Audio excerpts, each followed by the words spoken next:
오늘은 남성분들께 조금 강하게 당부드리겠습니다. 제발 다정함이 무기라고 착각하지 마세요. 스윗하게 대하면 날 좋아해주겠지? 제발 정신 차리셔야 합니다. 좋은 사람 포지션에서 이제 그만 벗어나세요. 매력없고 남성성이 없으면 아무리 스윗하고 다정해도 그냥 좋은 남자로 남기 때문이에요. 여자가 다정한 남자가 이상형이라고 말한다? 다정해서 좋은 게 아니라 내가 좋아하는 남자가 다정하니까 호감이 생기는 거예요. 남녀관계의 본질을 잘 이해하는 남자가 결국 연애에 성공하는 법이고, 좋은 남자가 아니라 매력적인 남자가 결국 우위를 점할 수밖에 없습니다. 저 역시 20대 초반에는 소심했다 보니까 여자와 소개팅만 했다 하면 제 모습이 아닌 잘 보이려는 욕구가 과하게 분출되어 착한 사람인 척하는 모습을 많이 보여줬어요. 하지만 직접 경험으로 부딪히면서 수없이 지속적으로 노력한 끝에 결국 매력적인 아내와의 결혼에 성공했습니다. 여자가 어렵게 느껴지는 남성분들은 오늘 이 영상 끝까지 시청하셔서 꼭 이득 얻어가시길 바랄게요.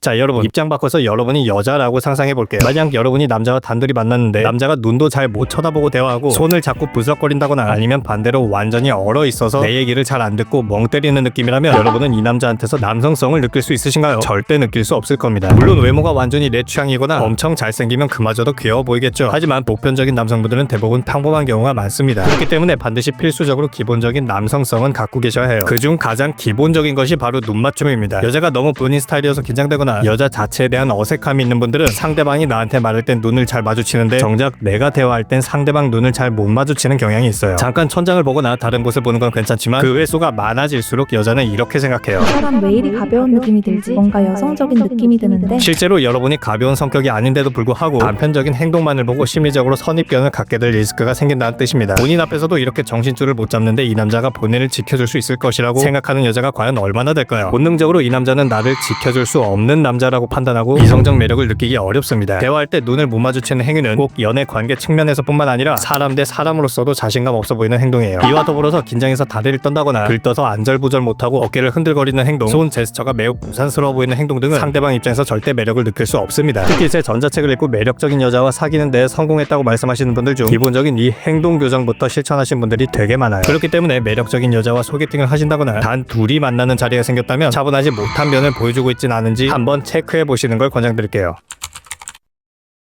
여러분 한번 생각해 보겠습니다. 여러분이 돈이 되게 많은 부자라고 가정해 보겠습니다. 여러분의 자산을 관리해줄 사람이 필요해서 전문가를 찾고 있는 상황이에요. 이때 여러분은 두 명의 전문가를 발견했습니다. 여기서 A라는 전문가는 뻔한 얘기로 어필하기 시작해요. 저 돈 진짜 잘 관리해요. 제가 돈 불려드릴게요. 저한테 맡기세요. 반면 B는 이렇게 얘기해요. 자산은 무엇보다 손실 관리와 리스크 관리가 핵심입니다. 꼭 제가 아니더라도 제대로 분석해주는 전문가를 찾으세요. 여러분은 어떤 사람에게 더 끌리시나요? 단순히 자산을 불려주겠다는 A의 입장을 남녀 관계로 대입해본다면 이렇게 비유할 수 있어요. 사귀면 내가 정말 잘해줄게. 너한테 모든 걸 바칠 수 있어. 하지만 여러분 매력적인 여자 주위에는 정말 많은 남자들이 있을 겁니다. 항상 맞춰주고 이것저것 선물해주려는 남자, 의기소침해서 눈도 못 마주치는 남자, 긴장해서 안절부절 못하는 남자, 이렇게 수많은 남자들을 봤겠죠. 여자들이 과연 이런 남자한테 끌릴까요? 절대로 그렇지 않을 겁니다. 희소성 자체가 없기 때문이에요. 아까 제가 1번 파트에서 말씀드린 것처럼 눈맞춤을 회피하거나 부사스러운 행동을 보이지 말아야 된다는 이유도 비슷한 맥락이에요. 매력적인 여자 입장에서는 보통의 남자들을 수없이 많이 봐왔기 때문에 이런 생각이 들기 마련입니다. 이 남자도 내 앞에서 긴장했네. 그런데 눈도 잘 마주치고 차분하고 행동도 여유 있어 보이는 남자가 눈앞에 있다면 희소성 있어 보이고 호기심이 생길 수밖에 없는 것이죠. 어라, 이 남자는 들뜬 모습이 안 보이네. 되게 편안해 보이네. 바로 여기서 첫 번째 기본적인 희소성이 만들어집니다. 다른 예시로는 이런 비유를 들 수도 있어요. 직장 내에서 회사 발전을 위한 PT 발표가 있었고 다른 직원들은 무난하게 발표를 했다고 가정해 보겠습니다. 이러이러한 서비스를 내놓으면 회사가 매출이 높아질 수 있다고 생각합니다. 여러분은 이런 PT가 어떻게 느껴지시나요? 별로 희소성이 없어 보이죠? 자, 그런데 이 남자는 분위기가 달라요. 이 남자는 갑자기 회사가 저질러오는 잘못들을 지적하면서 바로잡아야 한다고 말하기 시작합니다. 아시다시피 저번 프로젝트가 끝나고 많은 직원들이 대거 퇴사를 했어요. 시스템 부재가 지속되면 절대 매출이 높아질 수 없다고 생각합니다. 직원들 입장에서는 눈치를 보거나 어리둥절하겠죠. 자, 이때 다른 직원의 반발 심리도 있을 겁니다. 지금 그 얘기를 해서 뭐가 달라지나요? 팀원들은 이미 퇴사했잖아요. 소 잃고 외양간 고치자는 거예요. 이때 이 남자가 색다른 관점을 제시해요. 소를 잃었으니까 고쳐야죠. 가만히 냅두는 게 아니라 지금이라도 고쳐야죠. 그래야 다음엔 안 잃을 수 있죠. 바로 여기서 보편적인 시각을 깨뜨리는 관점이 나와요. 소 잃고 외양간을 고친다는 속담은 부정적인 문장으로 들리기 마련입니다. 하지만 이 남자는 이미 벌어진 일을 통제할 수 없기에 다음 스텝을 밟아야 된다는 관점을 제시했어요. 이렇게 새로운 관점을 제시하는 행위 자체가 희소성으로 작용할 수 있다는 뜻입니다. 이쯤 되면 이런 의문을 갖는 분들이 계실 거예요. 이게 연애랑 무슨 관련이 있다는 건가요? 우리는 여기서 관점에 대한 고찰을 해봐야 한다는 뜻입니다. 이 남자처럼 기존의 틀을 깨는 시야를 갖기 위해선 나만의 가치관이 있어야 하고 나에게 어떤 색다른 가치관이 있는지 파악하려면 나에 대해 관찰하고 탐구하는 시간이 필요합니다. 이 과정을 거치다 보면 여러분의 색깔이 색깔이 생기고 그 색깔을 기반으로 주체성을 갖게 되는 것이죠. 인생에 대한 깊은 고민 없이 그저 흘러가는 대로 살아가는 남자와 희소성 있는 가치관을 갖고 그 가치관대로 뚝심 있게 실천하면서 살아가는 남자. 여러분이 여자라면 과연 어떤 남자한테 남성성을 느낄까요? 무조건 후자일 겁니다. 오늘 당장 가볍게 고민해보셔도 좋습니다. 나는 어떤 인생을 살아가고 싶은지 또는 나한테 어떤 장점이 있는지 한번 고민해보세요. 희소성을 만들기 위해선 여러분에 대해 스스로 탐구하고 고찰하는 과정이 반드시 필요합니다. 그 과정을 통해 본인만의 가치관을 형성한다면 여자들이 좋아하는 남성성이라는 중요한 뼈대로 작용할 수 있다는 뜻이죠.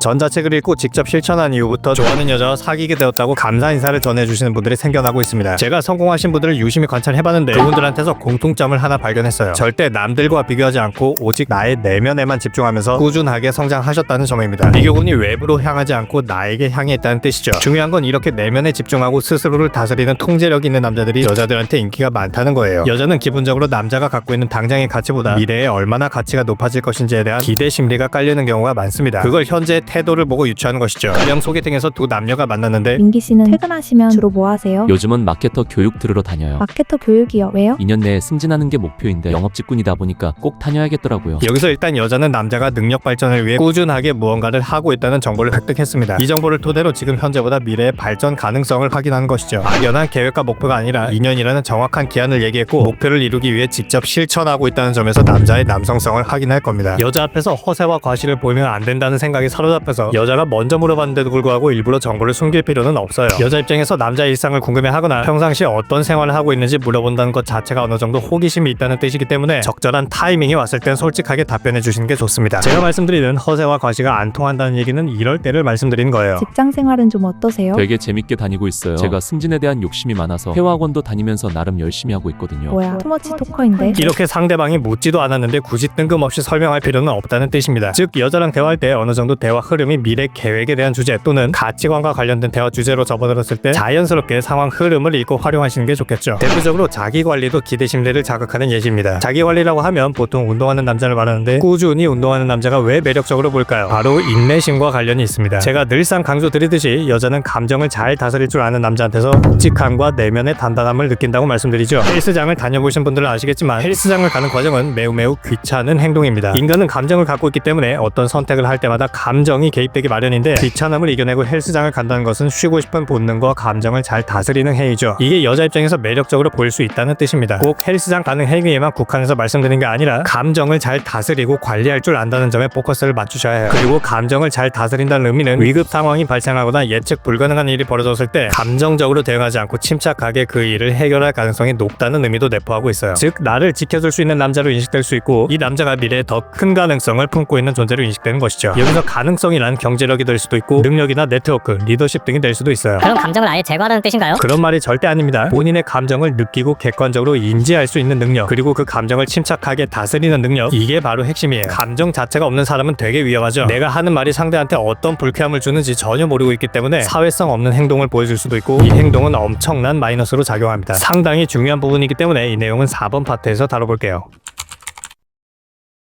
간혹 보면 여자의 눈살을 찌푸리게 하는 남성분들이 있어요. 바로 낮은 사회성을 갖고 있는 남성분들입니다. 대표적인 예시로 이런 경우가 있겠죠. 소개팅 첫 만남인 상황에서 스몰 토크를 하고 있는데 민기 씨는 혹시 외제차 사고 싶은 생각은 없으세요? 네, 외제차 별로 안 좋아해요. 그런 거 타는 사람들 다 카푸어예요. 자, 여러분 여기서 어떤 감정이 느껴지시나요? 나의 가치관과 주관을 드러내라는 뜻이 사회성 없어 보이게 말씀하시는 게 절대 아닙니다. 감이 잘 안 잡히실 수 있으니까 사회성 있는 대화를 예시로 들어볼게요. 네, 저는 외제차 욕심은 없어요. 그래요? 보통 남자들은 다 로망 있지 않나요? 이건 제 경험이긴 한데 옛날에 비싼 옷을 한번 산 적이 있거든요. 그런데 막상 구매하고 나니까 오히려 안 입고 아끼게 되더라고요. 여기서 남자는 자신의 경험을 빗대어 본인의 생각을 부드럽게 표현했습니다. 맞아요. 비싸면 그럴 수 있죠. 옷이 구겨질까봐 걱정하고 뭐 묻을까봐 걱정하게 되더라고요. 분명히 제가 행복하려고 산 건데 오히려 걱정 때문에 행복에서 멀어진다는 걸 그때 약간 깨달은 것 같아요. 듣고 보니 그러네요. 그래서 외제차 욕심도 없으신 거예요? 옷도 이렇게 대하는데 차는 오죽할까 싶더라고요. 물론 돈이 많은 분들은 존중해요. 각자 경제력에 알맞게 사면 되는 거니까요. 이렇게 남자는 공격성 없이 사회성 있게 본인의 주관을 드러냈어요. 이렇게 자신의 의견과 생각을 잘 전달할 수 있으려면 이번 파트에서 말씀드린 것처럼 평상시 나는 어떤 삶을 살고 싶은지에 대해 고찰해 보시는 걸 추천드립니다. 잠깐 제 과거 얘기를 들어보자면 저는 옛날에 참 착하다라는 말을 많이 들었어요. 진짜 제 욕구와 제 관심사는 멀리하고 어떻게 인생을 살아가야 하는지도 모른 채 그저 흘러가는 대로 살았습니다. 그랬으니 어땠겠어요? 당연히 여자한테도 인기가 없었겠죠. 부정적인 경험이 계속되다 보니까 이렇게 살면 안 되겠다는 결심을 했고 그 이후로 오직 과정에 집중하면서 제 스스로를 발전시켜 나갔어요. 결국 매력적인 아내와 결혼에 성공했고 10년 동안 쌓아올린 제 노하우를 압축해서 많은 남성분들께 알려드리고 싶었습니다. 남성분들께 진심으로 도움을 드리고 싶어서 밤낮 구분 없이 혼신을 담아 전자책을 제작했고 그 책을 고정 댓글에 링크로 걸어두었습니다. 실제로 좋은 결실을 맺고 있는 남성분들이 계속해서 생겨나고 있어요. 관심 있으신 분들은 고정 댓글을 참고 부탁드리며 앞으로도 많은 남성분들께 최대한의 도움을 드릴 수 있도록 최선을 다해 콘텐츠를 제작하겠습니다. 좋은 하루 되세요.